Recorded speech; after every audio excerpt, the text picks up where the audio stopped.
estudantes, tudo bem? Aqui é o professor Paulo Góes em mais uma aula do Filosofando Física. Lembrando que a gente ainda está nas aulas básicas de matemática, então se você acha que está muito básico, esquece, pula esse vídeo aqui, vá para outras coisas, procure outros vídeos no canal e se divirta lá. Mas se você acha que você ainda precisa de um fortalecimento maior na matemática, vem comigo, a gente está continuando aqui a falar do critério de divisibilidade, dessa vez do número 6. A gente vem falando dos critérios de divisibilidade desde o número 2, o 2, o 3, o 4, o 5, e a gente agora está falando aqui do número 6. Beleza? Muito bem, vamos nessa aí. Só que aqui, assim como a gente fez nos outros vídeos, nós vamos tentar encontrar padrões que nos ajudem a identificar um critério de divisibilidade do número 6, né? Que vai facilitar para a gente fazer divisões por 6 ou multiplicações por 6, né? Isso é muito interessante. Vai ser muito fácil. A ideia é que depois que você terminar essa série de vídeos de critério de divisibilidade, você tenha maior agilidade na hora de fazer as suas contas no papel, o que vai te dar mais tempo na hora de resolver questões de vestibular ou questões da sua prova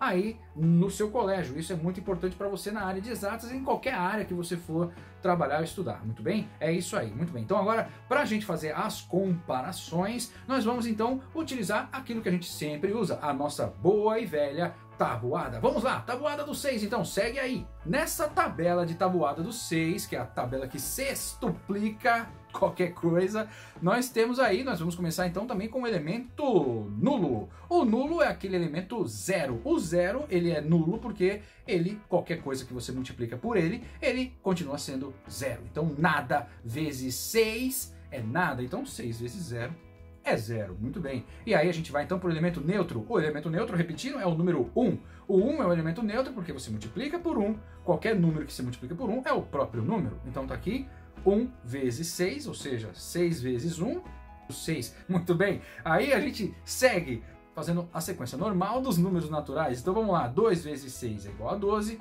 3 vezes 6 é igual a 18. 4 vezes 6 é igual a 24. 5 vezes 6 é igual a 30.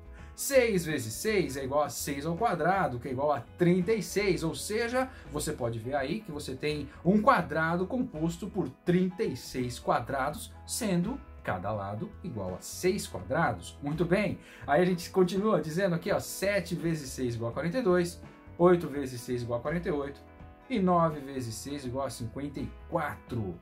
Olha só que interessante nesse caso aqui, quando a gente termina de ver esses números aqui da tabuada do 6, nós já podemos identificar uma coisa aqui interessante, né? Assim como a gente sempre fez, né, nos outros critérios, a gente está fazendo aqui também olhando a tabuada primeiro. Aqui nesses números todos a gente já pode identificar que todos são pares. Todos são pares. E se todos são pares, todos aqui também são múltiplos de 2, né? Também são múltiplos de 2, também são divisíveis por 2. Muito bem, muito bem, muito bem. Agora, outra característica que a gente vê aqui. Aqui, ó, todos eles também são múltiplos de 3. Lembra qual é o critério de divisibilidade do número 3? O critério de divisibilidade do número 3 diz que a soma dos algarismos tem que dar um número divisível por 3. E olha só nesse caso aqui. O 18, 8 mais 1 é 9, que é divisível por 3. 24, 2 mais 4 é 6, que é divisível por 3. O 30, 3 vezes 3 mais 0, né? 3, ok, muito bem. O 36, 3 mais 6, que é igual a 9, entende? Ou seja, note que todos eles são divisíveis por 3 também. Então, o que a gente pode dizer aqui, olhando para esses 10 números apenas? Só isso aqui a gente já consegue deduzir, né? De uma forma bastante interessante, né? A gente já deduz aqui que se um número for, ao mesmo tempo, divisível por 2 e por 3, nós temos a certeza de que ele também será divisível por 6. Se liga nisso, tem que ser divisível por 2 e por 3, entende? Porque senão não dá, certo? Por exemplo, se você pegar o próprio número 3, o 3 ele é divisível por 3, certo? Mas ele é ímpar. E se ele é ímpar, ele não é divisível por 2, entende? Então aí ele não é divisível por 6, entende? Vamos pegar aqui um outro, por exemplo, 15. 15 é divisível por 3, porque 5 mais 1 é 6, certo? Mas 15 é ímpar, então não é divisível, né, por 2. Logo, se você não tem os dois argumentos ao mesmo tempo, ou seja, os dois critérios de divisibilidade, tanto do 2 quanto do 3, funcionando ao mesmo tempo, você não tem um número divisível por 6. Veja, então o critério de divisibilidade do número 6, ele depende do critério de divisibilidade do número 2 e do número 3. Entende? Você analisando assim, você já consegue resolver. Olha que legal isso, cara, é muito legal isso. Isso realmente é muito legal. Porque você vai começando a sacar, né, de uma forma rápida. Você vai olhar os números e já vai falar, pá, esse aqui é divisível por 2. Esse também, ele é divisível por 2 e por 3. Então é certeza que ele é divisível por 6. Saca? Vamos ver alguns exemplos aqui, né? Lembrando que se você tiver alguma dificuldade com relação à divisão, né? A gente fez aqui nos critérios de divisibilidade do 2 e do 3, nós fizemos um passo a passo, né? Colocando as grades, o quociente, né? O resto, tudo direitinho para você acompanhar e aprender passo a passo de como faz a divisão no papel, sabe? Isso é muito importante porque eu já percebi que isso é uma das maiores dificuldades que nossos alunos têm em qualquer nível. Muito bem, então vamos lá, vamos fazer agora os exemplos. Se liga só, aqui o número 312, veja, ele é 312, você sabe que ele é par, então ele é divisível por 2. Para você saber se ele é divisível por 6, ele tem também que ser divisível por 3. Então você vê aqui, ó, tá ali, 3 mais 1 mais 2 dá 4 mais 2 dá 6, ou seja, 6 é divisível por 3. Sim, então sim, ele realmente é divisível por 6 porque ele é par e ele é divisível por 3. Outro número, 5.214, soma os algarismos. 5 mais 2 mais 1 mais 4 dá 12, certo? Se dá 12, ele é divisível por 3 e ele é par, logo também ele é divisível por 6. Pode depois fazer as contas, você já vai saber como fazer a divisão lá. Pega esse número aqui, 5.214, divide por 6 e você vai ver que vai dar exato, não vai sobrar resto nenhum, o que indica então que ele é divisível por 6.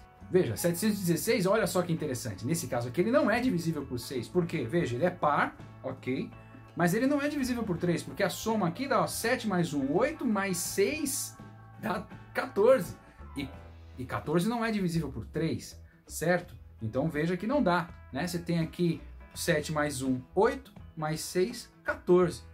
Pronto, então aqui você já vê que ele não é divisível por 3, logo ele também não é divisível por 6. Muito bem, não se confunda com isso. Outra coisa é o 3.405. Ó, 3.405 ele já não é divisível por 6, primeiro que ele não é par, né? Aqui está dizendo 5 é ímpar, já não é.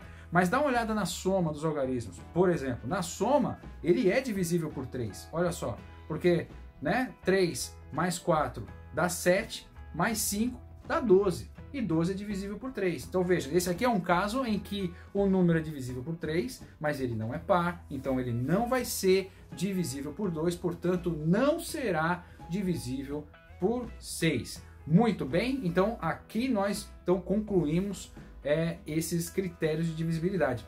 Então vamos lá, revisando então para você que não viu os outros vídeos do critério de divisibilidade. No critério de divisibilidade do 2, a gente disse que ele só precisa ser par para você saber que ele é divisível por 2.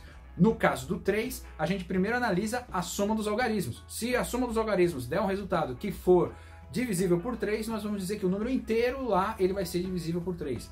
No caso do 4, nós temos algumas regras ali envolvendo primeiro o 00 no final, né? E também pegando a dezena, né? O final dos números, as duas últimas casas de um número qualquer, se ele for divisível por 4, nós vamos dizer que todo número vai ser divisível por 4 também. No caso do critério de divisibilidade do 5, apenas a gente verifica se o número termina em 5 ou termina em 0. Isso já indica se ele vai ser divisível por 5. E agora a gente tem aqui o critério de divisibilidade por 6. Então a gente analisa aqui, portanto, se ele atende ao critério de divisibilidade do 2 e do 3 simultaneamente. Muito bem, no próximo vídeo nós vamos falar de um critério muito curioso. Não perca esse vídeo, realmente vai ser bastante curioso, porque é um critério de divisibilidade por 7. E cara, esse critério é difícil demais, porque o que acontece? É um critério de um número primo. Mano, depois a gente fala mais disso. Não vou dar spoiler agora. Se liga aí, em breve a gente volta, ok? Bons estudos, turminha. Até mais. Valeu, até a próxima.